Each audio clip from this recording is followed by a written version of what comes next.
अस्सलाम वालेकुम। हम कैम्ब्रिज ओ लेवल मैथमेटिक्स की कंप्लीट वीडियो सीरीज़ के साथ आपके सामने हाजिर हैं। इस सिलसिले में हम ऑड्री सिम्पसन की बुक यूज़ कर रहे हैं, जो कि एक ही किताब में पूरा कोर्स कवर कर लेती है, जिसकी वजह से इसको ग्रिप करना आसान होता है और एग्ज़ाम स्टाइल क्वेश्चंस भी इसमें अच्छे दिए हुए हैं। हम इसका चैप्टर 11 देख रहे थे, स्टैटिस्टिक्स की इसका इंट्रोडक्शन है। 11.2 देखेंगे अभी, तो स्कैटर डायग्राम के बारे में। स्कैटर डायग्राम क्या होती है? दो मुख्तलिफ इनपुट्स को ग्राफ पे प्लॉट किया जाता है और ये देखा जाता है कि उनकी वैल्यूज़ किस डायरेक्शन में प्लॉट हो रही हैं। इस तरह से डॉट्स प्लॉट किए जाते हैं। इसमें दो तो स्ट्रेट फॉरवर्ड ऑप्शंस हैं कि इन दोनों वेरिएबल्स में आपस में कैसा रिलेशनशिप है। अगर ये भी वन आ रहा है, ये भी वन आ रहा है, जब ये टू हुआ तो ये भी टू के करीब करीब कुछ हो गया, ये थ्री हुआ तो ये भी थ्री हो गया, चाहे जैसे जैसे जैसे ये बढ़ रहा था वैसे वैसे ये बढ़ रहा था, तो उसको हम कहते हैं पॉजिटिव कोरिलेशन। ठीक है। और अगर एक चीज़ बढ़ रही थी, दूसरी कम हो रही थी, जब ये कम थी तो ये ज़्यादा थी, जब ये बढ़ी तो ये कम होना शुरू हो गई, ये वाली बढ़ रही है तो ये वाली कम हो रही है, इसको हम कहते हैं नेगेटिव कोरिलेशन। ठीक है। अब पॉजिटिव और नेगेटिव कोरिलेशन स्ट्रांग भी होता है और वीक भी होता है। अगर स्ट्रांग होगा पॉजिटिव कोरिलेशन तो करीब करीब करीब करीब बनेंगे डॉट्स, वीक होगा तो थोड़ा दूर दूर डॉट्स बनेंगे। और यही नेगेटिव में भी है, करीब करीब होंगे तो स्ट्रांग होगा, दूर दूर बनेंगे तो वीक होगा। एक ऑप्शन ये भी है, आखिरी ऑप्शन, ये शो कर रहा है कोई कोरिलेशन नहीं है, ना पॉजिटिव है ना नेगेटिव है, आपस में एक दूसरे के साथ ये मूव नहीं कर रहे हैं। कभी ये भी बढ़ा तो ये भी बढ़ा, कभी ये बढ़ा तो ये कम हो गया, तो ये कोई कोरिलेशन शो नहीं हो रहा। बस इतनी सी बात है। पूरे इस एक्सरसाइज में आपको ये बताना है कि जो वेरिएबल्स दिए हुए हैं इनका क्या रिलेशनशिप है। तो शुरू करते हैं हम अपने सवाल से। क्वेश्चन नंबर 1 जो है वो, ज़ाहिर है इसके लिए ग्राफ चाहिए होगा आपको, ग्राफ लेते जाइए साथ साथ। क्वेश्चन नंबर 1 में कह रहे हैं कि दो टेम्परेचर्स, दिन का मैक्सिमम और मिनिमम, क्या इन दोनों में, एक शहर है नॉर्दर्न हेमिस्फेयर में, हम सब ज़्यादातर नॉर्दर्न हेमिस्फेयर में रहते हैं सिवाय ऑस्ट्रेलिया वालों के, क्या इनमें कोई पॉजिटिव कोरिलेशन है? एक बढ़ेगा तो दूसरा ही बढ़ेगा। आज कम से कम दर्जा हरारत इतना था, ज़्यादा से ज़्यादा इतना था, तो क्या इनका आपस में कोई ताल्लुक़ है या नहीं है? तो बहुत आसान है कि इसको स्कैटर डायग्राम पे प्लॉट करें और देख लें। बड़ी से बड़ी वैल्यू क्या आ रही है? 39, तो 40 तक के अराउंड कुछ बनेगा। ठीक है, 5-5 की गैप से बना लेते हैं, बस इसमें इतना ही देखना है कि गैप कितना रखना है। तो 5, 10, 15, 20, 25, 30, 35, 40, 40 की मेरे पास जगह है। मैं अभी खोला खुला बनाऊंगा ताकि आप लोगों को देखने में मुश्किल ना हो। पहला सवाल है, तो वैल्यूज़ प्लॉट शुरू में आपके सामने ही करता हूँ ताकि आपको ये भी नज़र आ जाए कि मैं वैल्यूज़ कैसे प्लॉट कर रहा हूँ। जनवरी में एक जगह हम ले लेते हैं मैक्स और एक जगह ले लेते हैं मिन, तो मैं इधर मैक्स ले लेता हूँ, इधर मिनिमम ले लेता हूँ। ये 5, 10, 5, 10, 15, 20, 15, 20, 25, 30, 35, 40। ठीक है, तो बस इसी हिसाब से चल रहे हैं, जितनी जितने बॉक्सेस हैं उतने ही हमारे पास ऑप्शंस हैं। अच्छा जी, अब प्लॉट करते हैं। नीचे मिनिमम है, ऊपर मैक्सिमम है, तो खाली मैक्सिमम पहले देखते हैं। 21 है, 22 है, 29 है, 37 है। ओके,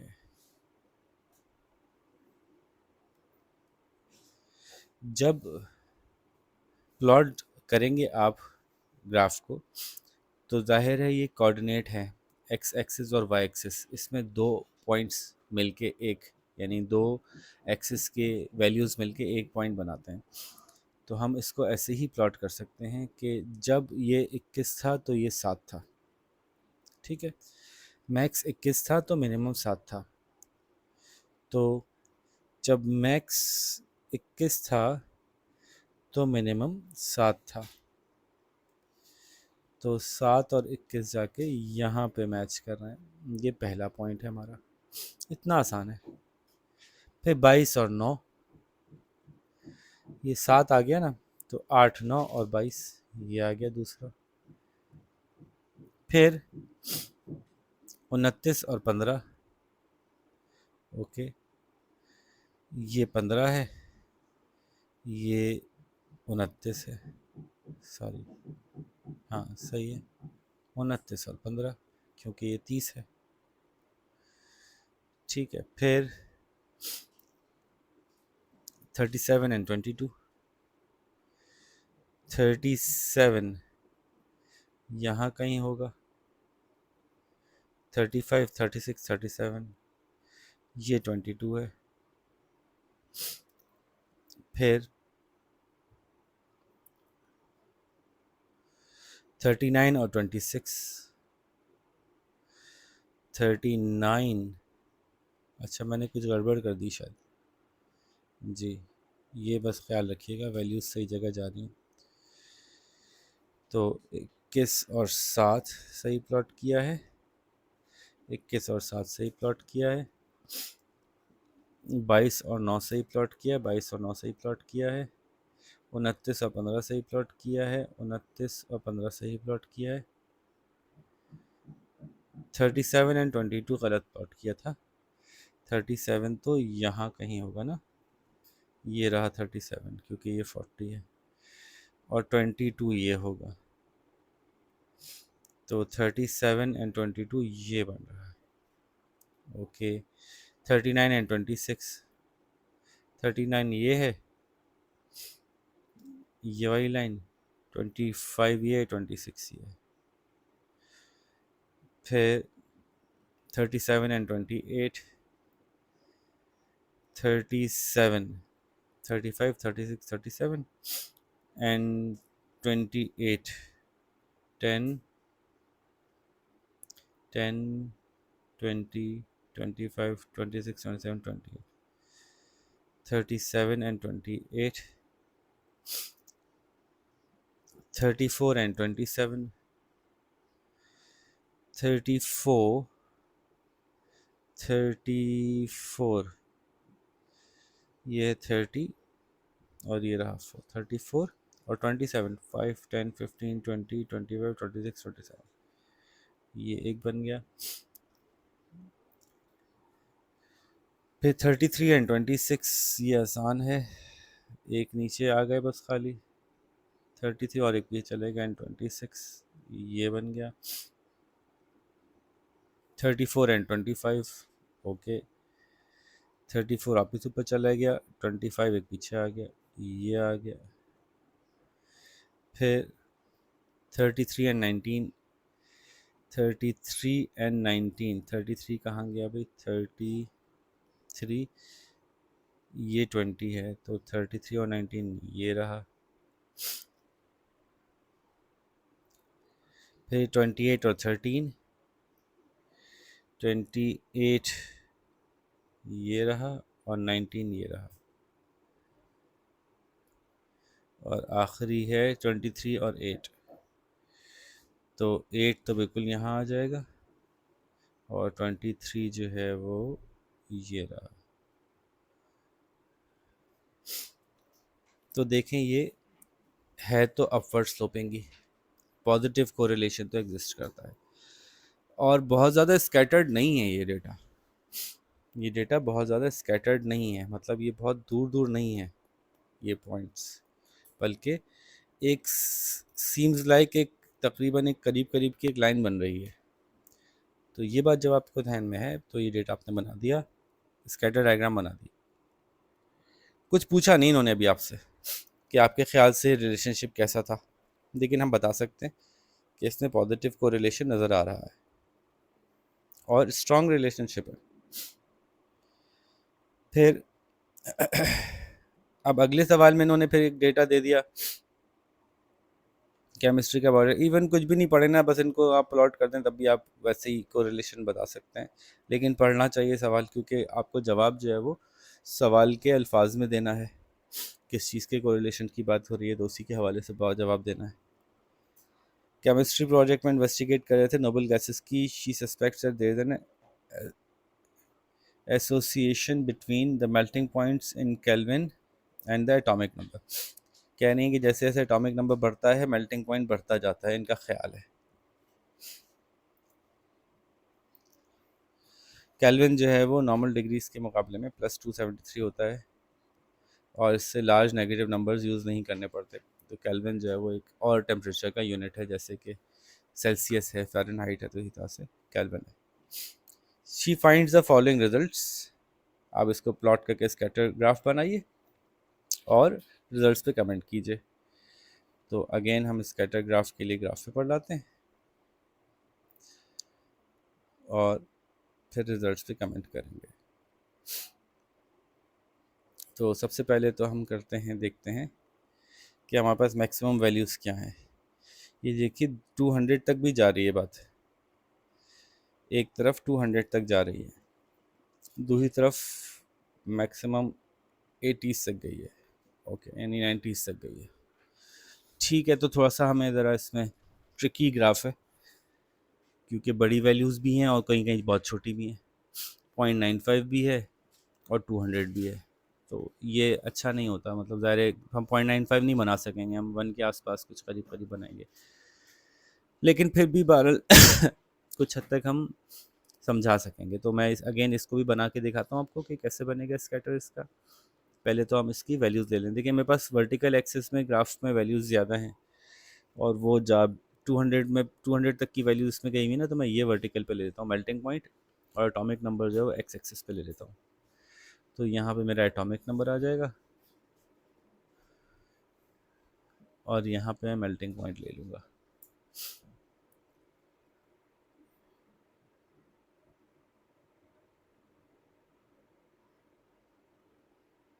ठीक है, अब इसकी वैल्यूज़ कैसे सेट करूँ जबकि ये कहाँ तक गया है melting point. Melting point maximum गया है 202 तक। तो इसको मैं बना लेता हूँ, इसका स्केल मेरे पास है 1 2 3 4 5 6 7 8। बस यहाँ पे मैं 200 फिट कर 9 10, चले यहाँ पे मैं 200 फिट कर देता हूँ। अच्छा, बहुत बड़ा ग्राफ बना देंगे ना अगर आप, तो कोरिलेशन बहुत स्कैटर हो जाएगा। बहुत छोटा बनाएंगे नहीं भी होगा तो कोरिलेशन, चूँकि करीब करीब होंगी वैल्यूज़ तो दिखने लगेगा, तो इसलिए दरमियाना बनाना चाहिए, दरमियाने के करीब रखना चाहिए। तो मैं 200 जो है ना वो 50 100 150 200 ऐसे भी ले सकता हूँ। 50 50 का बना लूँ या 20 20 का अगर बना लूँ तो 10 निकल आएंगे। 25 25 का बना लूँ, 25 50 75 100 ऐसे बना लेता हूँ। 125 150 175 200। ठीक है ऐसे। अच्छा, इसमें कोई आप अपने हिसाब से ले सकते हैं, इसमें कोई बहुत बड़ा मसला नहीं है, मुनासिब होना चाहिए बस, बहुत बड़ा नहीं हो बहुत छोटा नहीं हो। इधर वैल्यूज़ मुझे पता है कि कहाँ तक आ रही हैं, इधर वैल्यूज़ 100 के अंदर अंदर हैं। तो अगेन मैं जिस स्केल से यहाँ पे ले रहा हूँ उसी स्केल से यहाँ पे ले लूँ, क्योंकि अगर स्केल डिफरेंट होगा तो उसमें ही मसला होगा। फ़िलहाल 25 50 75 100 यहीं तक बात बनेगी, 100 से ऊपर कोई वैल्यू नहीं है। ठीक है, तो अब मैंने ये स्केल ले लिया, अब मैं वैल्यूज़ को प्लॉट करता हूँ। एक्स एक्सिस पे 18 है तो वाई एक्सिस पे 83.8 है। अब ये 25 है। ठीक है भाई, ये एक दूसरा प्रॉब्लम है, 5 10 15 20 25। अब 18 कहाँ पे आएगा, ये 20 है तो 18 तो यहाँ कहीं आ रहा है। ठीक है, और दूसरी वैल्यू क्या थी हमारी 83.8। तो ये देखिए कि ये 100 है, 75 80 85, तो समथिंग अराउंड हेयर आ रहा है। तो this is around somewhere my first point would be. ठीक है, दूसरा पॉइंट प्लॉट करते हैं। 2 और 95.95 वो बिल्कुल ही नीचे आ जाएगा। दोनों वैल्यूज़ दी जाएँ वो बिल्कुल ही नीचे होंगी, क्योंकि इसका 2 भी जो है वो यहाँ कहीं है, 0.95 भी कहीं यहाँ है, तो एक तो ये आ गया। फिर तीसरी वैल्यू देखते हैं। एक्स एक्सिस पे 36, वाई एक्सिस पे 116.6। 36 कहाँ आ रही है? ये 35 है, तो 36 यहाँ कहीं आ रही है। और दूसरी क्या थी? 116.6। तो 115, 1110, 1115, 116 समथिंग कहीं यहाँ आ रही है। ठीक है, तो ये दोनों मीट हो रहे हैं कहीं जाके इस जगह। ठीक है, ये वैल्यू हमने असाइन कर दी, 36 और 116, 10 और 24.5। ओके,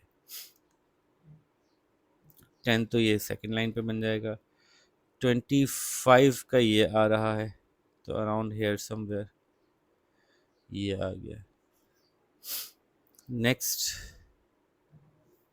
86 और 202, तो 50, 55, 60, 65, ये 75 हो गया,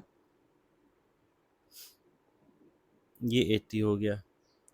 हमें चाहिए है एक्स एक्सिस पे 86 और वाई एक्सिस पे 202, तो ये 86 यहाँ कहीं आएगा और 202 जो है वो ऊपर चला गया बिल्कुल। 200, अच्छा ये मैं निकाल लूँ, दूसरा चल रहा है, ये यहाँ कहीं आएगा। ठीक है,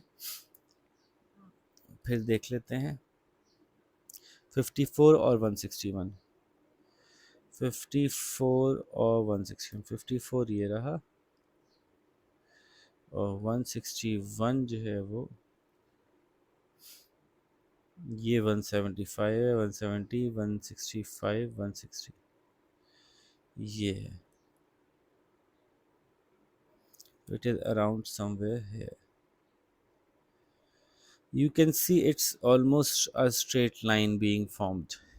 There is a positive correlation and it's a strong correlation कि इस straight line के करीब करीब ही points हैं। बस इस बात का ख्याल रखें कि जब आप correlation बताते हैं कि नहीं कुछ points का, कुछ variables का, तो वो बहुत सारा डेटा मिलेगा तो फिर आप ज़्यादा अच्छा कमेंट कर सकते हैं। ये बहुत कम डेटा है, बहुत ही कम डेटा है। इतने कम डेटा के ऊपर आप बस यही बता सकते हैं कि पॉजिटिव कोरिलेशन है, और बज़ाहिर ये नज़र आ रहा है कि स्ट्रॉन्ग भी है, there is a strong correlation. अब इसका कमेंट क्या करेंगे कि there is a strong correlation, there is a strong positive correlation between the atomic number and the melting points of elements. As the atomic number increases, so does the melting point. अच्छा, फिर question number 3 देखते हैं, इसको delete करते हैं। इसके सवाल सारे ही चेक करने की ज़रूरत इसलिए पड़ रही है कि पीछे बुक में आंसर्स अभी जो मेरे पास बुक है उसमें नहीं दिए मैं इसके आंसर्स, तो मैंने कहा कि फिर सारे ही कर दें। अगेन कुछ पढ़े बगैर भी हम इसको प्लॉट कर सकते हैं कि एक वर्ड में कितने वॉवल होते हैं और कितने कॉन्सोनेंट्स होते हैं। He writes down the number of each in first one letter word, then first two letter word. He decides to eliminate the number of vowels and the number of consonants in words of different lengths. He writes down the number of each in the first one letter word, then the first two letter words. And the first three letter words he comes into in a book he is reading. अच्छा, किताब पढ़ रहे हैं, उसमें से जो पहला इनको पहला वन लेटर वर्ड मिला, फिर जो टू लेटर मिला, जो भी पहला मिला उसको ये टिक टिक करते जा रहे हैं और देख रहे हैं कि उसमें कितने वावेल हैं और कितने कॉन्सोनेंट्स हैं। और 14 लेटर्स तक के इनको मिले और फिर एक मिला इनको 18 लेटर का, और उसमें उन्होंने बताया कि हर वर्ड में कितने वॉवल और कितने कॉन्सोनेंट्स थे। तो इसकी स्कैटर डायग्राम बनानी है। इसमें बड़े से बड़ा जो नंबर है वो है 10 और 8। तो फिर ठीक है, तो बहुत आसान हो गया। हम लेके आते हैं यहाँ से ग्राफ पेपर और इसको प्लॉट करते हैं। तो वाउल्स को हम वाई एक्सिस पे ले लेते हैं, कॉन्सोनेंट्स को एक्स एक्सिस पे ले लेते हैं।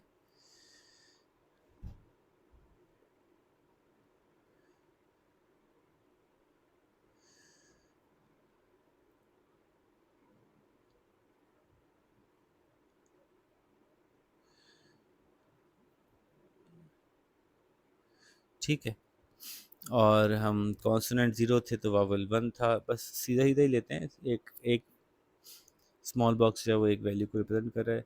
वावल वन थे तो कॉन्सोनेंट वन था, ये एक वैल्यू हो गई, ये एक वैल्यू हो गई। वावल वन थे तो कॉन्सोनेंट टू थे, ये भी एक वैल्यू हो गई। फिर वन था और थ्री था, ये एक वैल्यू हो गई। अच्छा, टिक लगाते जाते हैं जो जो वैल्यूज़ हो जाती हैं इस पर। फिर टू और थ्री था, टू और थ्री, ये एक वैल्यू हो गई। अच्छा, फिर टू और फोर और थ्री,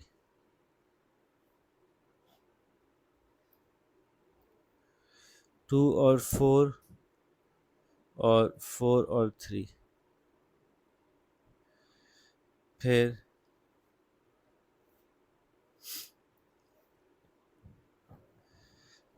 थ्री और फाइव, थ्री और सिक्स, फाइव और five, three five, three six, five five, three five, three six, five five. अच्छा जी, फिर फोर सेवन, 4 8 7 6, 4 7 4 6, 4 7 4 8 और 7 6, 4 7 4 8 7 6। 4 7 बना लिया था, 4 8 गलत बनाया। 4 7 4 8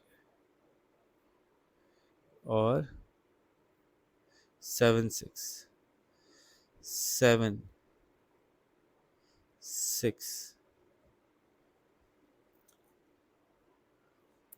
फिर 6 8 और 8 10, 6 8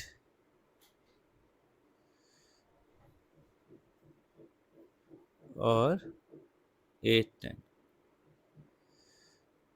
8 10। ठीक है, तो ये हमने बना लिया। आप देख लीजिए कि पॉजिटिव कोरिलेशनशिप ही है। There is a positive correlationship between the number of consonants and the number of vowels in a word. अगर कॉन्सोनेंट्स बढ़ते हैं तो वॉवल्स ही बढ़ते हैं। लॉजिकल सी बात भी है, नेगेटिव कोरिलेशनशिप तो नहीं हो सकता। अब चूंकि इसने एक किताब शुरू की, पहले पेज पे जितने अल्फाज आते गए वही काफ़ी हो गए होंगे, तो ये तरीका ठीक नहीं था इनके ख्याल से। He thinks that the most commonly used letters in English language could be A, E, D, R, S, T। फिर क्या किया इन्होंने,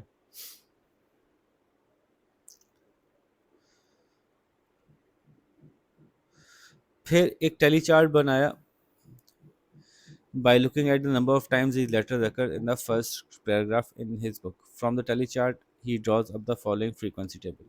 Draw a bar chart to show this data. How do you think he could improve his investigation? तो बस बिला वजह एक एक चीज़ उन्होंने और दे दी, बार चार्ट बनवा दिया आपसे। तो आप चार्ट पे लिखिएगा, आप जो है वो एक चार्ट बना लीजिएगा, बार चार्ट। ग्राफ पे इसलिए नहीं बना रहा कि बस ये तो खुद ही बनाना है आपको। ठीक है, बार चार्ट है, हिस्टोग्राम नहीं है, मिले हुए नहीं होने चाहिए जो आपके बार्स हैं। नीचे ए बी सी डी या A E D R S T लिख लीजिएगा और वैल्यूज़ को प्लॉट कर दीजिएगा। तो इसके मदद से इसने निकाला कि ये लेटर्स कितनी दफ़ा अकर करते हैं ये निकाल लिया। अब वो अपनी इन्वेस्टिगेशन को कैसे इम्प्रूव कर सकता है, ये सवाल है आपसे। और जनरल सा आंसर दे देंगे तब भी चलेगा, कि बजाय से कि कोई जेनरिक बुक ले रहा था, उसको डिक्शनरी ले लेनी चाहिए थी, और डिक्शनरी से उसको हर लेटर के साथ कुछ वर्ड्स उठा लेने चाहिए थे, ए टू जी सारे ही लेटर्स से डिक्शनरी के शुरू के 5-5 वर्ड उठा लेता, तो रैंडम भी हो जाता और डेटा कलेक्ट हो जाता। बहरहाल ये कमेंट इतना मैथमेटिकली इतना इम्पॉर्टेंट नहीं है, लॉजिकली आपको जवाब देना है इसका, कि और कैसे बता सकता था कि वावल्स और इनका को रिलेशनशिप कैसा होता है। क्वेश्चन नंबर 4 पे आ जाते हैं directly. Perry and Mignon, uh, Perry and Minon have to be in school by 9. Their father drives them to school, but the rush hour traffic causes delay. They keep a note of the time they leave the house each day and the length of the time it takes to get to school. तकरीबन 1 minute के हिसाब से उन्होंने किया हुआ है, 12 दिन तक का रिजल्ट है। स्कैटर डायग्राम बनाए, लाइन ऑफ बेस्ट फिट बनाए। use of line of best fit to estimate how long the journey will take if they leave home at 7:30. Estimate how many minutes will they mm, how long the journey will take if they leave home at 7:30, and estimate how many minutes late will they might be if they leave at 8:40. Okay. अच्छा, अब line of best fit को मैं बनाता तो जा रहा हूँ, लेकिन मैं आपसे उसका तस्करा नहीं कर रहा।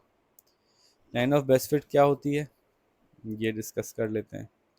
तो पिछली ही डायग्राम में हम देख लेते हैं, ये लाइन ऑफ बेस्ट फिट मैंने पहले ही बनाई थी, जो मैक्सिमम और मिनिमम वैल्यूज़ के करीब तरीन से गुजर रही होती है, वो लाइन ऑफ बेस्ट फिट कहलाती है। इसमें इस बात का ख्याल रखें कि एक बंदे की लाइन ऑफ बेस्ट फिट दूसरे बंदे की लाइन ऑफ बेस्ट फिट से मुख्तलिफ हो सकती है। एक बंदा कहे नहीं यार ये ज़्यादा बेहतर है, तो हाँ शायद यही ज़्यादा बेहतर है, लेकिन इतना फ़र्क नहीं पड़ता लाइन ऑफ बेस्ट फिट में, थोड़ा बहुत कमी बेशी, क्योंकि ये लाइन ऑफ बेस्ट फिट है, ये एग्जैक्ट लाइन नहीं है। तो ये एक अंदाज़ा है कि जो मैक्सिमम किसी भी पॉइंट पे जो मैक्सिमम मिनिमम वैल्यूज़ हैं उनको नज़र में रखते हुए एक स्लोप बनाया जाता है, कि हर हर पॉइंट पे जो मैक्सिमम मिनिमम वैल्यूज़ हैं उनको फॉलो करते हुए एक बीच का रास्ता बनाया जाए। तो ये स्केल से बनाई जाती है, स्ट्रेट लाइन बनाई जाती है, लेकिन होती है एक एक नियर अबाउट अंदाज़ा है, इससे किसी हद तक हम कुछ अंदाज़े लगा पाते हैं। तो ये लाइन ऑफ बेस्ट फिट की बात हो रही थी, यही हम इसी पे हम काम करेंगे अभी इस वाले सवाल में। सवाल कहाँ गया, ये रहा। तो डेटा को प्लॉट करते हैं, फिर मैं आपको ये सारी चीज़ें मज़ीद समझाता हूँ, इसकी प्लॉटिंग के साथ आपको और समझ में आ जाएंगी। So let's take the graph paper, turn it on. आप देखिए कि टाइम ऑफ द डे इन्होंने जो रिकॉर्ड किया, तो वो 8 बजे था, 7:15 बजे था, जल्दी से जल्दी कितना था 7 o'clock, लेट से लेट कितना था 8:45। ओके, 7 o'clock से 8:45 के दरमियान था, और इनको जो टाइम लग रहा है वो मैक्सिमम लग रहा है 25, यस 25। तो 25 और कितने मिनट्स का गैप ले लें हम, 7 o'clock से 8:45, ये बनते हैं 1 hour 45, 60 और 40, 105 मिनट्स बनते हैं। तो मिनट्स के हिसाब से हम ले लेते हैं, ग्राफ पे प्लॉट करते हैं, यहाँ पे टाइम ले लेते हैं, टेकन, और टाइम ऑफ डे यहाँ ले लेते हैं। ठीक है, तो 1 घंटा 45 मिनट में 15-15 मिनट का गैप देते हैं, 15, आधा घंटा, 45 मिनट, 1 घंटा, फिर 15 मिनट, आधा घंटा, 45 मिनट, 1 घंटा, ये 2 घंटे की स्लॉट आ गई हमारे पास। ठीक है, तो दिस इज़ अर्लीस्ट टाइम अगर हम कोई भी टाइम मेंशन कर देते हैं यहाँ पे, अर्लीस्ट टाइम हमारा क्या है, 7 o'clock पे वैल्यू है हमारे पास, तो 7 o'clock को भी 15 मिनट बाद रखते हैं, 6:45 से शुरू करते हैं। This is 6:45, this is 7 o'clock, 7:15, 7:30, 7:45, 8, 8:15, 8:30 and 8:45। ऐसे ही है ना, मैक्सिमम 8:45 से बाहर तो नहीं है कोई? एक नज़र देख लो भाई।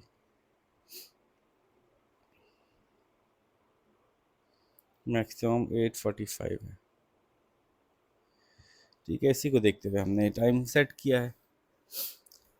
और इधर की वैल्यूज़ तो हम आसानी से ले सकते हैं, बड़ी से बड़ी वैल्यू 25-30 ही है, तो फिर हम इसको 27 है तो हम इसको 1 on 1 ही ले लेते हैं, 1 box = 1 minute। तो ये हो गया 5, 10, 15, 20, 25, 30, 30, 20, 10। तो 8 o'clock पे, 8 o'clock कहाँ गया, 7, 7:15, 7:30, 7:45, 8।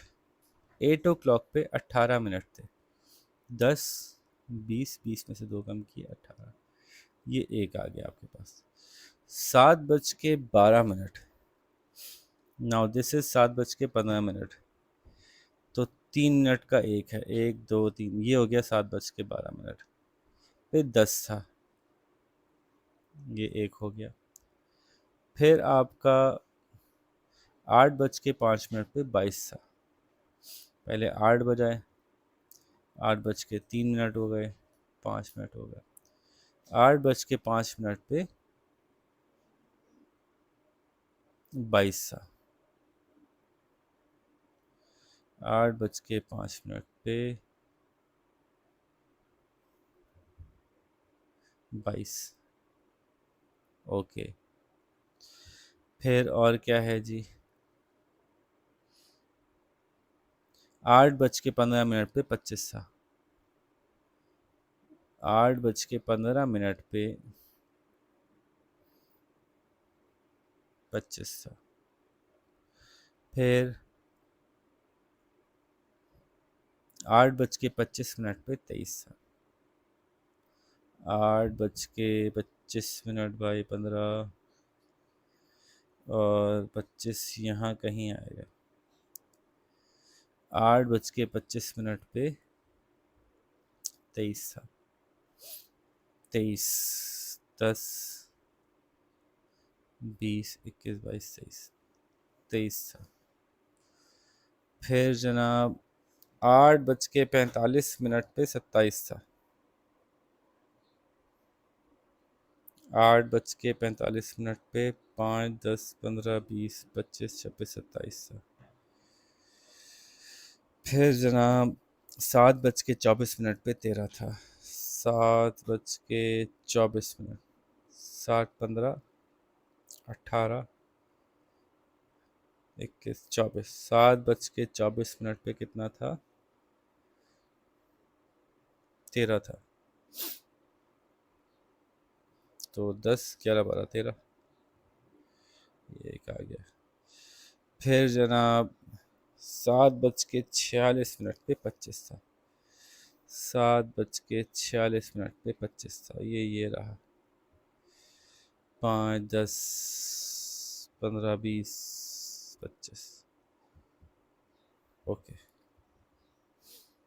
फिर 7:38 पे 20 था, 7:38 पे 20 था, 7:30, 33, 36, 39, 7:38 पे 20 था, 5, 10, 15, 20।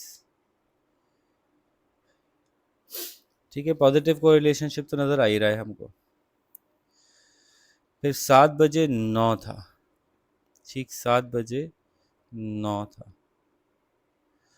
और 8:35 पे 22 था और 7:50 से 22 था। 8:35 पे 22 और 7:50 से 22, तो 7:50 तो यहाँ बने।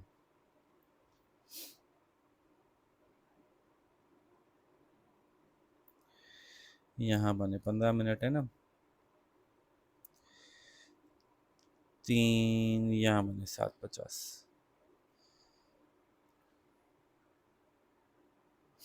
7:50 पे कितना हुआ? 22 था और 8:35 से ही 22 था। ये 22 ये रहा। ओहो, 7:50 पे 22 था और 8:35 से ही 22 था। 8:35 निकाल लेते हैं जी। 8:35 यहाँ कहीं बन रहा है। 10, 20, 22, तो जाहिर है कुछ वैल्यूज ज़रा ज़्यादा स्कैटर्ड आई। को रिलेशन तो एग्जिस्ट करता है, पॉजिटिव नज़र आ रहा है, लेकिन बहुत स्ट्रांग नहीं है आगे जाके। शुरू की वैल्यूज़ में ज़्यादा स्ट्रांग को रिलेशनशिप है, लेटर ऑन वैल्यूज़ में थोड़ा सा लेस स्ट्रांग को रिलेशनशिप है। ठीक है, सुबह के वक्त में तो बहुत इससे फ़र्क पड़ रहा है, और आगे जाके भी फ़र्क तो पड़ ही रहा है। बीच के टाइम में ऊपर नीचे हो रहा है, आगे जाके भी देखें। एक एक एक वैल्यू बिल्कुल ही ऑड हो गई कि जी देर से भी निकले लेकिन जल्दी पहुंच गए। तो अब इस पे कुछ हम सवाल के वो तो देख लिया हमने, लाइन ऑफ बेस्ट फिट भी बना ली। आप देख रहे हैं लाइन ऑफ बेस्ट फिट बन गई। ठीक है, अब इसके ऊपर कुछ कमेंट्स करते हैं। सबसे पहले तो उन्होंने कहा कि draw the line of best fit, हमने बना दी। लाइन ऑफ बेस्ट फिट आप देख लें मैंने कैसे बनाई। एक अंदाजे से बनाई जाती है जिसमें जहाँ से गुजर रहे होते हैं, चूँकि एक स्केल से बनाई जाएगी ना। अब मिसाल के बाद मैं स्केल लेके दिखाता हूँ आपको। अब मैं ये स्केल से बना रहा हूँ लाइन ऑफ बेस्ट फिट, जिसमें ज़्यादातर पॉइंट्स कवर हो जाएं, ज़्यादातर पॉइंट्स की वैल्यूज़ रिफ्लेक्ट हो जाएं, तो वो यूँ भी बन सकती थी। लेकिन देखिए इसमें ज़्यादातर वैल्यूज़ मेरे इस पॉइंट से ऊपर आ रही हैं, यूँ भी बन सकती थी। ठीक है, हालांकि बज़ाहिर ये बीच में से काट रही है, लेकिन जिस स्पीड से ऊपर जाती हुई दिख रही है, डेटा दिख रहा है, उस स्पीड से आपकी लाइन ऊपर नहीं जा रही, स्लोप साइड नहीं लग रहा है इसका। तो स्लोप भी आपके पॉइंट्स को रिफ्लेक्ट कर रहा हो, ज़्यादातर पॉइंट्स के पास से गुजर रही हो लाइन, तो इट कुड बी हेयर। ठीक है, अब दूसरे कलर से भी ले लेते हैं, और it could be, you could say it's around hair somewhere, may be. हो सकता है आप इस तरह से कहें कि भाई ये ज़्यादा सही लग रही है मुझे, हो सकता है। मैं इसलिए वैल्यूज़ दिखा रहा हूँ डिफरेंट, कि इससे हमारे आंसर पे क्या फ़र्क पड़ रहा है। और it could be, you could say कि नहीं जी ये कुछ ऐसी बन रही है मेरे हिसाब से तो।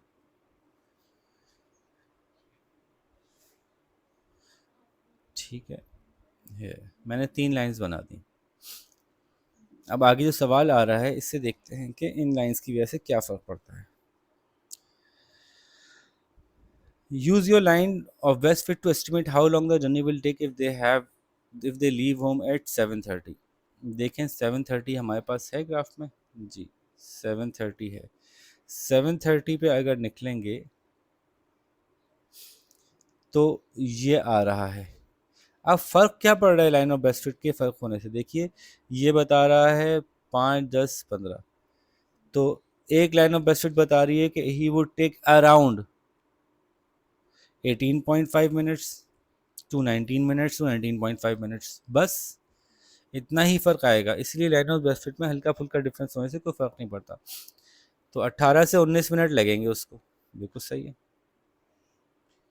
तो अगर आपकी ये होती तब भी आपका जवाब ठीक होता, ये होती तब भी जवाब ठीक होता, ये होती तब भी जवाब ठीक होता।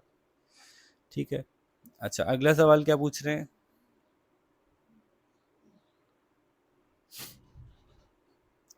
Estimate how many minutes late will they might be if they leave at 8:40।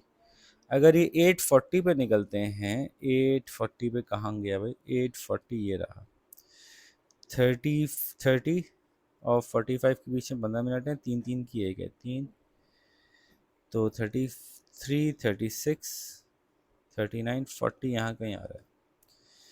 ठीक है, 8:40 पे निकलते हैं तो भाई ये यहाँ कहीं पहुँचेंगे। अब अगेन तीनों लाइनों को मैं देख रहा हूँ, तो कितना फ़र्क है, वही 1 से 1.5 मिनट का फ़र्क आ रहा है इसमें डेटा में, विच इज़ अराउंड, ये 25 है,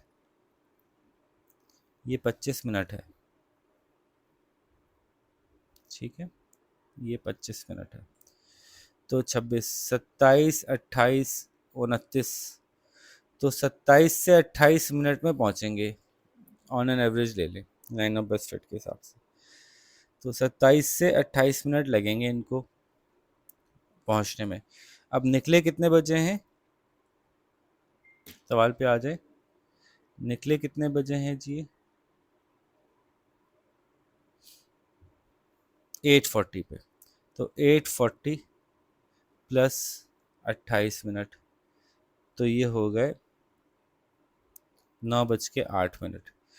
तो ये 7 से 8 मिनट लेट होंगे हमारे अंदाजे के मुताबिक। हो गई बात कंप्लीट। तो बस ये था इस पूरे चैप्टर में, इंटरेस्टिंग चैप्टर था, और लाइन ऑफ बेस्ट फिट और स्कैटर डायग्राम आपने से समझ ली, इतना ही समझाना था। मज़ीद हम इंशाल्लाह प्रॉब्लम इसके स्टैटिस्टिक्स के कुछ टूल्स अगली एक्सरसाइज में डिस्कस करेंगे। आप शाबाश जल्दी से कंप्लीट कीजिए, अपना ख्याल रखिए, अल्लाह हाफ़िज़।